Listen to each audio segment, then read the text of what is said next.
Hi,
hi Nixters. Welcome again to the Nixterdamus channel. And this is, I think, the 15th vlog. Vlog. First, I would like to thank all of you. I think I've reached already 1.4 subscribers. Thank you so much. And the number of views is something like 18,000, which is quite an achievement in just a few days. So thank you so much to all of you. Tonight I'm going to talk about reincarnation. We did talk about this already in our last vlog, which was a preview of reincarnation. Tonight we're going to talk about reincarnation proper. Just to refresh your memories, we know that reincarnation is about rebirth or transmigration of the soul or the non-physical essence of a human person. Okay? It has been coined from the word metempsychosis. And this word is actually a combination of two, I think, Greek words. One is meta, which means change, and amphikon or amphikon. I don't know how to pronounce it. It's Greek, which means putting a soul into something else. So it's a change that puts a soul into another form. Okay, and this is a universal concept. Okay, even before the Christian era, about 1,000 years before the Christian era, during the so-called late Vedic period. Okay, in the Upanishad writings, this was the time before Buddha and one noted figure Mahavira. Okay, it was stated that souls are immortal. Okay, they don't die. It's the physical body that dies, and the soul simply changes from one shell to another shell. This has been the belief of so many Eastern religions like Jainism, Hinduism, Buddhism, Sikhism, and even Taoism, and even Orthodox Judaism, and the belief systems of the indigenous Americans and Australians. This concept has been prevalent. Even the Greek writers Pythagoras, Socrates, and Plato talked about this in their works. Later on, during the Christian era, the Cathars, even the Druids, the Celtic Druids, the Rosicrucians, the Kabbalists, Hermeticists, Gnostics, and Yiddish, born about because of an early Christian leader known as Origen, talked about metempsychosis. Okay, and this has also been written as palingenesis, which means being born again. Okay, now the concept in all of these belief systems around the world is that there is a cycle of life. There's an endless samsara. Okay, samsara is a period of birth, death, rebirth, re-death. Okay, and before we become born again, we have to experience 5 or 6 realms. Okay, But these are the nuances or ramifications of the different systems. What we know from these ancient religions is that we need to have enlightenment, okay, in this period. We have to gain spiritual insights so that we can be liberated from samsara, okay. To be liberated, it means we will now go into moksha, or the so-called nirvana, or shangri-la, mukti, kaivalya. These are Sanskrit words, okay. Now, how do we gain enlightenment or spiritual insights?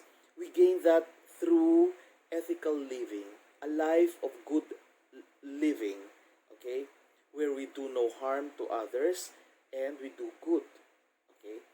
Another that we should always bear in mind to gain spiritual insight is the religious or spiritual practices of meditation, yoga, prayer, okay. Now, this concept of reincarnation is closely connected to karma, okay? But karma is not the same as the system of rewards and punishment among the Christians and the Islam followers or the Muslims. It's different. Karma, as it relates to reincarnation, is simply accumulating merits, okay, throughout your life, or the so called virtues, and avoiding demerits or the so called vices, okay. For you to get out of samsara, the cycle, and now go to nirvana or become closer to, if not one, with the Creator. And in my experience as a spirit questor, we have seen and talked to and channeled so many souls of the dead who make their presence felt to their loved ones, living loved ones. And this has been what we have learned from our uh, thousands of experiences or spirit quests. Okay, now how do we appreciate reincarnation? Many people are asking me, is it really true? Well, yes, it is true because of our experiences as a spirit questor. It may not be believed in by the other religions. However, ancient times already believed in this. Okay? So, what should you remember? There are six basic things that you should remember when it comes to reincarnation. One, reincarnation is not immediate. Okay? Unless you die from a traumatic experience or in a state of negativity, then it can be immediate. However, that's very rare. For example, there have been recorded accounts by, if I'm not mistaken, Edgar Cayce or somebody else who made a research on reincarnation and said that there are instances where children were born and at a very, very young age, they can already name exact figures, exact facts of previous lifetimes, and upon confirmation, they are true. Okay? Now, we must remember that reincarnation is not immediate. If you are reborn again, it will take probably a century or even a millennium before you are born again. Okay? So remember that. That's the first. So it's not true that if you die, for example, in the year 1945, then you will be born in 1946. No, it's not true. And you cannot also be reborn in the same locality. Okay? Very rarely it happens. You can be reborn, but in a different time period, in a different setting. Because we are all supposed to experience the fullness of life. Okay? Second, that we must remember, reincarnation depends on merits and demerits. Again, merits means virtues, demerits means vices. Okay? It's not a system of rewards and punishment as the Christians and Muslims believe in, that if you do good then you will be judged. No, it's not like that. In reincarnation, there is no judgment. You will just have to face the consequences of what you have done in your previous lifetime or the lifetime that you have just been in. Okay? So remember that it's a system that depends on merits and demerits. Okay. Number three, you there are instances. How do you know that the reincarnation is real? There are instances when you can just remember past events. Suddenly, you just remember. It's like deja vu, but deja vu is a different topic. Um, Sometimes you have recurring dreams, or you can recall names or places out of nowhere. You don't know where it came from, but you just remembered them. Okay? So that's the third. Fourth,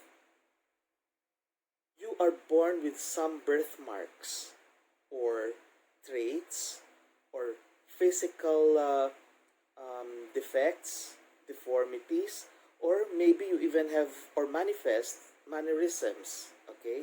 So, where did you get this? The most plausible explanation is reincarnation. Okay? For example, you were shot by an arrow in the neck and you died because of that in a previous lifetime. In this lifetime, you may have a mole there or you may have a birthmark in that location. Okay? In some regression readings that I have done, there are instances where um, a querent will tell me that he or she has a birthmark in the knee. And prior to me getting to know that fact, we have already found out through regression that that person um, died because of an accident, a vehicular accident that injured his lower body. So that probably explains why he or she has a birthmark in his or her knee. Okay? Number five that you have to remember is that we sometimes have affinities or we share some liking to certain cultures or people. When we go to a certain place, like if we suddenly visit India, we feel we are so close to that place. Or we seem to be familiar that if we turn right, we will go to this place. But we have no idea, we haven't even seen a map of that place. Or we may have a liking for certain people. First time we meet a person, and we already feel that this person is a good one and that we can trust this person because that is again another manifestation of the veracity of reincarnation. And the sixth that you should remember is that there are recurring coincidences or experiences in life. Somehow a certain name comes up to you every now and then. Why? Where did that name come from? Or probably a certain image. You always see that on TV, on the internet, on paper, okay, in the movies. Why? These are recurring coincidences that could explain your familiarity with them. Okay? Another is experiences. Why is it that we always have these, um, we go through life always having the same problems? Why? For example, you get separated from an ex, and in all those instances, there's always something that is common.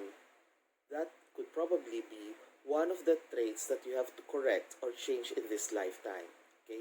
Now, why is it that we always experience these things, and why are there so many religious beliefs on reincarnation?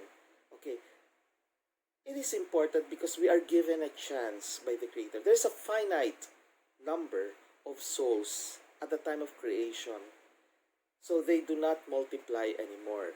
But when a soul decides to enter the physical world, that soul will decide on the form. That person may become a male or a female, okay, and live a life according to what that person wants or needs. Upon death, the person will probably be floating somewhere.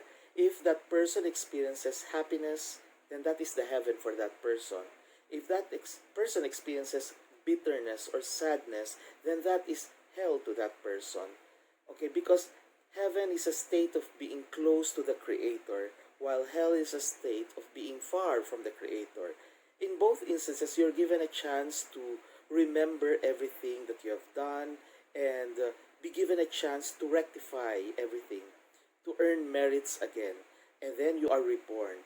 There are some belief systems like Jainism, which says that you can be reborn into a lower animal or plant form. But these are intrinsic to these religions. In our experience as a spirit questor, um, we are reborn, but it's usually into a human form.